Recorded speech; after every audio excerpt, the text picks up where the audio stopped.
Doctor Balaji தாக்கப்பட்டதை பற்றி நீங்கள் என்ன நினைக்கிறீங்க? அதாவது யாராக இருந்தாலும் மனித நேயத்தை மீறக்கூடாது. எந்த ஒரு மனிதராக இருந்தாலும் நம்ம வந்து மரியாதை கொடுக்கணும். அவங்க யாராக இருந்தாலும் சரி. கவர்மெண்ட் ஹாஸ்பிட்டலில் வந்து வர்ற பேஷண்ட்டு, அட்டெண்டர் அவங்க கேட்குற கேள்விக்கு டாக்டர் பதில் சொல்லணும் அவசியம் இல்லை. ஆனால் அவங்ககிட்ட வந்து மரியாதை நடந்துக்கணுன்றது தான். ஏன்னா நிறைய விஷயம் நானே பார்க்குறேன். இந்த 46 வயசில் நிறைய விஷயம் நிறைய இடத்துல வந்து எல்லாரையும் நான் சொல்லலை. எவ்வளோ இடத்துல டாக்டர்லாம் வந்து வர பேஷண்ட் வந்து ரொம்ப மன அழுத்தத்துக்கு ஆளாக்குறாங்க. அது கூட இருக்கிற அட்டெண்டருக்கும் அது பொறுக்க முடியல. இப்போ பார்த்தீங்கன்னா பொதுவாக ஜிஹெச்சில் கவர்மெண்ட் ஹாஸ்பிட்டலில் வேலை பார்க்குற டாக்டர் எல்லாமே வந்து அங்கே நிறையா அவங்க ட்ரைனிங் எடுத்துக்கிறாங்க. இப்போ ட்ரைனிங் எடுத்துக்கிட்டு வெளியே ப்ரைவேட்டில் போய் நல்லா வேலை செய்கிறாங்க.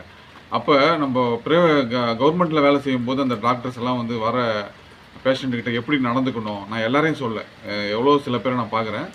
அதில் இது போல் விக்னேஷ்ன்ற ஒரு ஆளெல்லாம் வந்து இந்த அளவுக்கு மன அழுத்தத்துக்கும் மன உடைச்சலுக்கும் ஆளாக்குறது